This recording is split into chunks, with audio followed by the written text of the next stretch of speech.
안녕하세요. 오늘 제 이야기의 제목은 포기하지 않는 그날에입니다. 많이 익숙하죠, 제목이? 제 간증을 나누기에 앞서서 어느 소설 속의 한 이야기를 먼저 만나보고 싶은데요. 바로 철로 역정 속의 주인공인 크리스천의 이야기입니다. 우리 함께 먼저 그 영상으로 이야기 만나보겠습니다.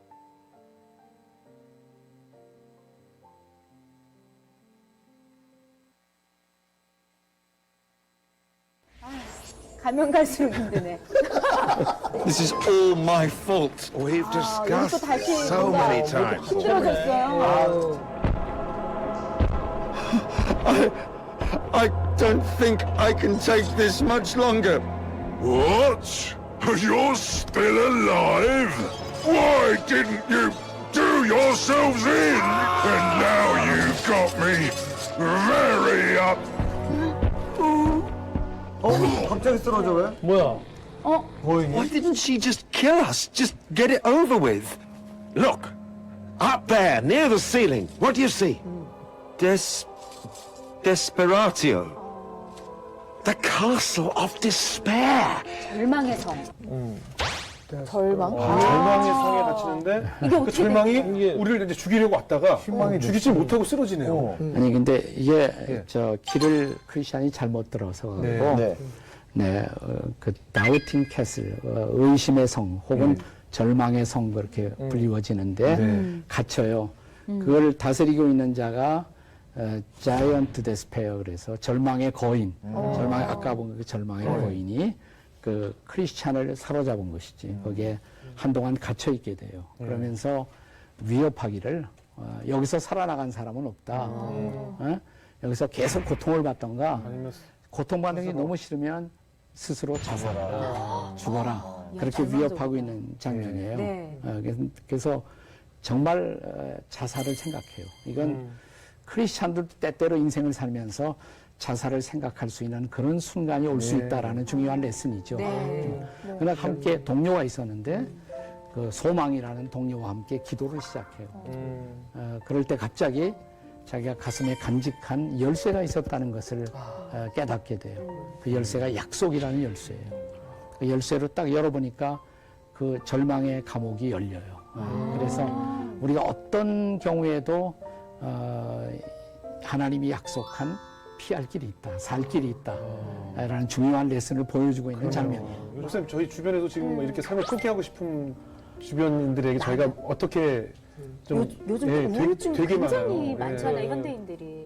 근데 크리스찬이 거기서 벗어날 수 있었던 것은 예. 그 곁에 소망이라는 동료가 동료가 있었다는 있었잖아요. 거예요. 예. 그래서 누군가가 그분 곁에 있어주고 그리고 함께 같이 기도해주고 예, 뭐 가장 단순한 거지만 그 이상의 방법은 없는 것 같아요. 예. 함께 해주고 같이 울어주고 들어주고 기도해주고 그런 가운데 그 기도와 말씀을 통해서 우리가 드디어 피할 길을 살 길을 우리가 열 수가 있다는 그런 예. 레슨이죠. 함께 해줘야 돼요. 우리가 중요하네요. 그래서 그러네. 우리의 대현아, 예. 형이 너 같이 하는데 다 따라갈게. 진짜? 그래. 불지옥인데? 같이 가줄 거야. 형은 별명이 소망이야. 형이 너의 소망이 될게. 좋아. 이 영상 속처럼 절망 거인에게 붙잡혀 감옥에 갇힌 크리스천은 어쩌면은 바로 제 모습이었을지도 모릅니다. 주님만을 따라가겠다고 그렇게 살겠다고 다짐하며 걸어왔던 저는 어쩌면 매 순간마다 크리스천처럼 길을 잃어서 의심의 성을 헤맸던 것 같습니다. 하지만 언약의 열쇠를 찾고 감옥을 빠져나온 크리스천의 이야기도 제 이야기가 되었는데요. 본격적으로 시작해 보겠습니다. 먼저 2019년 21살이었던 저는 20살 때 대학교 다니면서 세상의 풍파를 많이 경험했어요. 그 시간 동안 세상의 풍파를 경험하고 이제 마치 도망치듯이 세상으로부터 도망치듯이 그렇게 이제 다니고 있던 학교를 휴학하고 교회 안으로 들어와서 나시린으로 생활을 했습니다. 나시린은 우리 교회에서 생활하면서 말씀과 기도로 훈련받고 또 섬길 것들을 교회를 위해 섬기는 그런 생활을 하는 게 나시린인데 제가 그 나시린 생활을 하면서 21살부터 23살인 지금까지 마치 금과 은을 단련하듯이 수많은 훈련과 연단의 시간을 통과했습니다. 비록 이 광야와 같던 이 시간이 아프고 힘들었지만 하나님께서 저와 가장 가까이 계셨던 시간이었고 주님 안에서 성장하고 성숙할 수 있었던 좋은 기회였습니다. 특히 올해는 제게 가장 특별한 해였습니다. 저는 원래 올해 휴학했던 학교를 다시 복학하고 싶었고 이것을 위해 기도하고 씨름하는데 주님께서 1년 더 휴학하기를 원하신다는 말씀을 받았어요. 학교 정말 가고 싶었는데 휴학을 결정하기 위해서 정말로 기도하고 씨름하고 했을 때 결국에는 네 주님 순종하겠습니다 결단하고 휴학을 연장해서 다시 복학 준비를 원래 하려고 했을 때 제가 학자금을 후원받았어요. 그 당시에. 근데 그 당시에 학자금을 어쨌든 휴학을 하기 위해서 제가 그 학자금을 어떻게 해야 될까 기도했는데 인터넷 학점은행제 수업을 받아서 이제 학점을 조금씩 모아야겠다라는 생각이 들어서 그 받았던 학자금, 후원받은 학자금으로 나시린 생활을 하면서 수업도 하고 그렇게 했습니다. 그 당시에 저 여기 후원해 주신 분들이 계신데 제가 그때 제대로 감사 인사를 드리지 못해서 마음에 많이 걸렸었어요. 그래서 이 자리를 빌려서 후원해 주신 모든 분들께 감사의 말씀 드리고 싶습니다. 지난 1년 동안 정말 자격 없는 제가 목자로 세워져서 말씀으로 특별한 훈련도 받고 교회를 섬기고 영혼들을 돌보기도 하면서 주님과 또 사람들에게 특별한 관심과 사랑을 많이 받았던 것 같습니다. 하지만 저는 제 자신의 연약함과 여러 번 닥치는 고난으로 인해서 매번 낙심하고 또 넘어지고 주저앉았습니다. 그래서 그 문제로부터 도망쳐 나와서 회피하고 싶어서 그렇게 도망쳤던 시간들도 되게 많았습니다. 저는 분명히 제 삶 속에 일어나는 문제들을 해결하기 원했고 또 내가 정말로 변화되어서 성숙한 자로 성장하기를 원했습니다. 하지만 그 과정에서 겪어야 할 잠시 잠깐의 고통이 너무 두려워서 끝까지 인내하며 말씀에 순종하지 못했습니다. 그 과정에서 저는 끊임없이 내가 정말 목자가 될 자격이 있나? 차라리 목자 자리에서 내려오는 게 낫겠다. 내게 무슨 자격이 있나? 라는 생각에 많이 싸웠는데 어쩌면은 제가 나시린으로서 훈련받는 모든 시간마저 부정하며 모든 것을 어쩌면 포기할 수도 있었을 법한 그런 시간대를 지나왔습니다. 하지만 이 마음을 입 밖으로 내뱉는 순간 나는 실패자구나 라고 시인하는 게 될까봐 여기까지 달려온 은혜들 주님께 받은 그 은혜의 시간들을 기억하면서 버텨왔습니다. 그러나 지난 11월 말에 제 삶 가운데 고질적인 문제였던 연약함이 그 어느 때보다 크게 드러났던 사건이 있었습니다. 저는 특별히 해야 할 일을 자꾸 까먹거나 제 시간에는 끝마치지 못하거나 지각하고 약속 시간에 늦는 어떤 아니라면 문제가 되게 컸었어요. 제가 마땅히 해야 할 일들을 해놓지 않아서 제 손에 닿는 거의 모든 곳에 문제가 뻥뻥 터지고 그것으로 인해서 주변에 많은 분들이 제가 만든 빈틈을 메꿔주느라 참 고생을 많이 해주셨던 것 같습니다. 그래서 이 자리를 빌려서 그 부분에 대해 참 죄송하고 더 감사의 말씀을 드리고 있습니다. 이렇게 같은 문제가 반복되어서 경책과 훈계도 많이 받고 낙심하다가 같은 실수도 반복하지 않으리라 다짐하면서 이제 메모장도 막 써봤어요. 이 일을 까먹지 않아야지 하면서 써봤지만 여전히 저는 할 일을 까먹고 또 제 손이 닿는 곳마다 문제가 뻥뻥 터졌습니다. 결국 저는 3일 동안 금식하면서 기도에 힘쓰기 시작했습니다. 기도하면서 하나님, 저는 왜 이렇게 아니라고 게으를까요? 왜 자꾸 일들을 까먹죠? 내 속에 대체 무엇이 있길래 자꾸 이러는 거예요? 이제 미치겠어요 라고 기도했지만 여전히 응답이 없으셨습니다. 그래서 금식 이틀째 저녁에 기도하는데 지쳐 있었어요. 그래서 지쳐서 기도를 하다가 하고 있는데 그때 경희 간사님이 오셔서 저한테 말씀해 주셨어요. 내가 예언 하나 해줄까? 너 오늘 기도로 돌파 못하면 금식 더 하게 될 거야. 오늘 빡세게 기도해서 돌파하고 밥 먹자. 그 말씀을 들은 저는 진짜 큰일 났다. 밥 더 굶는 건 죽어도 싫어. 이런 생각이 오기가 생기기 시작했습니다. 그러던 중에 정말 지독하게도 저는 금식하는 와중에도 맡겨진 일들을 미리 해놓지 않았고 이미 이 문제로 인해 지칠 대로 지쳐있던 저는 이 문제에 대해 진지하게 말해주고 있는 상대방 앞에서 겸손하게 듣고 뉘우치기보다는 상황을 모면하기 위한 핑계로 내가 그거 하려고 했어. 그렇게 말을 해버렸어요. 근데 제가 이렇게 말하고 말았는데 그 상대방이 저에 대해서 너무나 잘 알고 있었어요. 제 임기응변을 하려는 그 말들에 다 관통하고 이제는 정신 차리라고 단호하게 말을 해줬었어요. 그래서 결국에는 제 스스로에 대해서 너무 화가 나서 이대로 가다가 진짜 밥 더 굶겠구나 이런 생각이 들어서 그날 밤을 지새우면서 철야 기도에 돌입했습니다. 저는 한 번도 자발적으로 밤을 새서 기도해 본 적이 없었어요. 근데 그때가 처음이었던 것 같습니다. 자, 이렇게 금식하면서 기도도 하고 철야도 하고 했는데 전 어떻게 됐을 것 같아요? 놀랍게도 아무 일도 일어나지 않았습니다. 분명히 나는 너무 화가 나서 부르짖고 기도했는데 눈 떠보니 아침이었어요. 예배당이 너무 밝았어요. 결국에는 차가운 예배당을 그 바닥에서 눈을 뜬 채로 하루를 시작했는데 하루 종일 마음이 너무 상했었어요. 하나님, 내가 이렇게 철야까지 하고 금식도 하고 기도하고 몸부림치고 있는데 왜 이렇게 조용하세요? 이런 말밖에 할 수 없었어요. 근데 사실 저는 하나님 앞에 그런 말을 했지만 결국에는 이 사단이 난 것도 결국 내가 문제였고 내가 모든 문제를 자초했기 때문에 이런 일이 일어났구나. 그런 생각에 정죄감이 되게 컸습니다. 다 나 때문이지, 결국엔 내가 원인이지, 이런 생각 때문에. 근데 그 당시에 이제 민순 목사님께서 제가 금식하는 동안 두 가지 조언을 해주셨어요.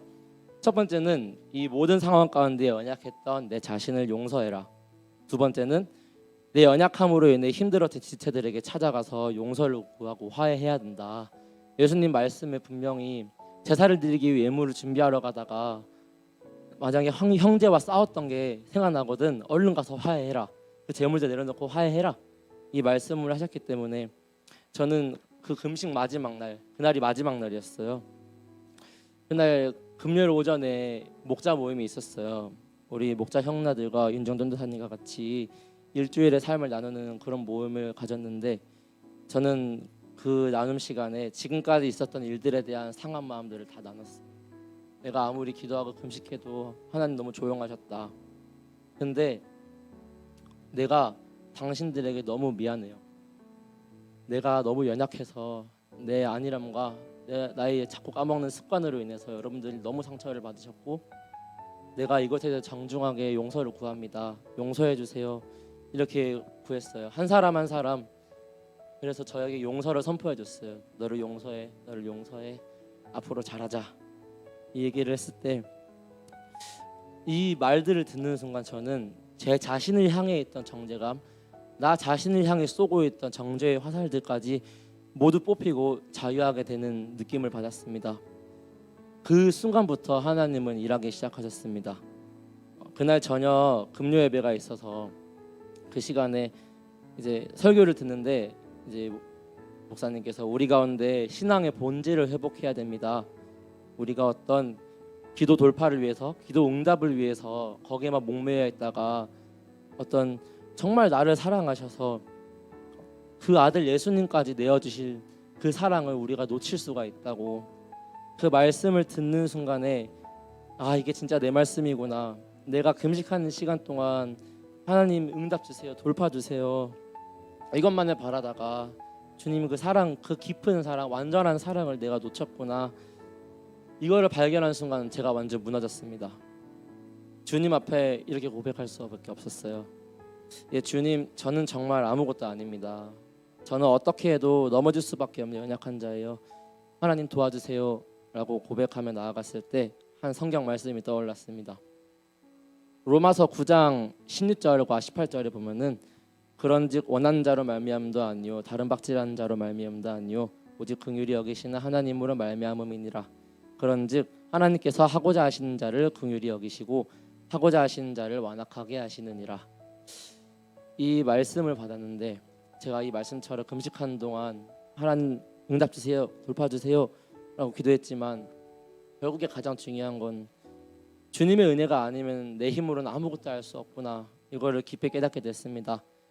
어쩌면 주님은 제가 기도를 의지하고 예배를 의지하는 것이 아니라 오직 그 주님 한 분만을 의지할 때까지, 내가 그 주님 한 분만을 의지하기 위해 찾을 때까지 그 순간을 기다리셨는지도 모르겠습니다.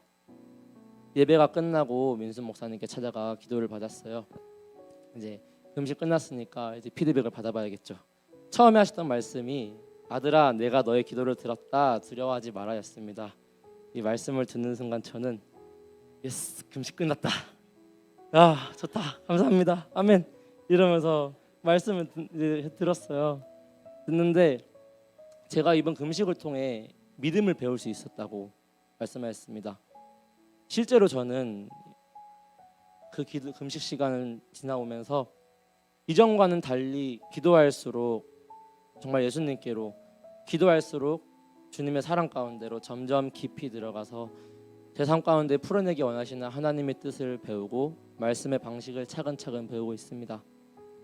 제가 아무리 노력하고 어떻게든 내 빈틈을 채우고자 내 연약함을 채우고자 수많은 노력을 하고 기도도 해보고 모든 것을 해봤지만 저는 정말로 아무것도 할 수 없었습니다. 결국에는 넘어지고 결국에는 빈틈이 생길 수밖에 없고 결국에는 구멍이 생길 수밖에 없더라고요. 금식도 해보고 철화도 해봤지만 그곳에 하나님이 계시지 않았습니다. 제가 완전히 그리고 철저히 무너진 그곳에 하나님께서 찾아오셔서 하나님의 방식대로 차근차근 저를 견고하게 쌓기 시작하셨습니다. 어쩌면 주님은 제가 완전히 무너질 때까지 기다리신 건 아닐까요? 그날 이후로 그 금식 시간 이후로 제 삶은 조금씩 달라지고 있습니다. 그 이후로 제가 지각도 안 하게 되고 모든 일을 완벽하게 해내는 완전 무결한 사람이 됐을까요?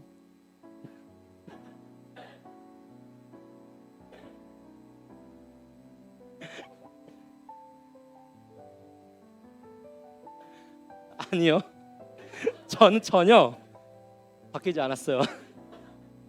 저는 여전히 지각쟁이고요.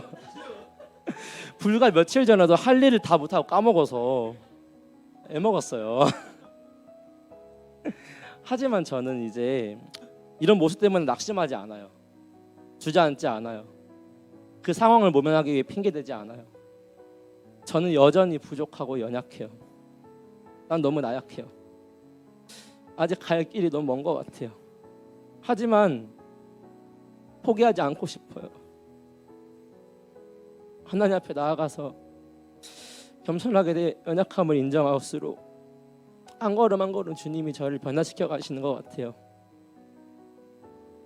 그래서 저는 이 믿음의 여정 가운데 제 한계에 부딪힐지라도 포기하지 않고 끝까지 달려나갈 것입니다. 얼마 전에 우리가 설교 시간에 이제 주와의 간증을 들었었죠. 주와가 기도하는 중에 주님 말씀을 받았다고. 우리가 이것을 기억하기 원하는데요. 포기하지 않는 그날에 네가 변화되고 싶은 그 모습이 되어 있을 거야. 우리가 이 말씀을 정말로 기억하기 원합니다. 여러분, 우리가 어떤 상황에서도 그 삶을 포기하지 맙시다. 우리에게 놓여진 상황과 형편이 좋지 않은 것이 현실일지라도 하나님께서 우리에게 주신 약속과 그 말씀을 끝까지 붙잡고 한 걸음 한 걸음 나아가 봅시다. 이것이 오늘 제가 여러분께 축복해드리고 싶은 제목입니다. 하나님, 저는 부족하고 연약합니다. 하지만 주님은 강하고 완전하십니다. 제가 이 진리의 말씀이 얼마나 귀한지요. 실패도 없고 실수도 없으신 주님을 제가 항상 의지합니다. 주님께서 인도하시는 그 길을 제가 끝까지 믿음으로 따라가다 보면 언젠가 아름다운 주님의 영광을 보게 될 줄 믿습니다. 오늘도 저는 주님의 깊은 사랑 가운데로 들어갑니다. 저를 여기까지 인도하신 하나님께 말로 다 갚을 수 없는 감사를 드립니다. 또 여기까지 오면서 제가 포기하지 않도록 또 저를 포기하지 않아준 제 곁에서 함께해 주신 목사님 두 분과 사역자분들, 또 저와 많은 시간 동고동락한 목자 형나들, 그리고 형제연합교회 가족된 여러분들께 진심으로 감사드립니다. 모든 영광 다 하나님께 올려드리며 이상으로 제 간증 마치겠습니다. 감사합니다.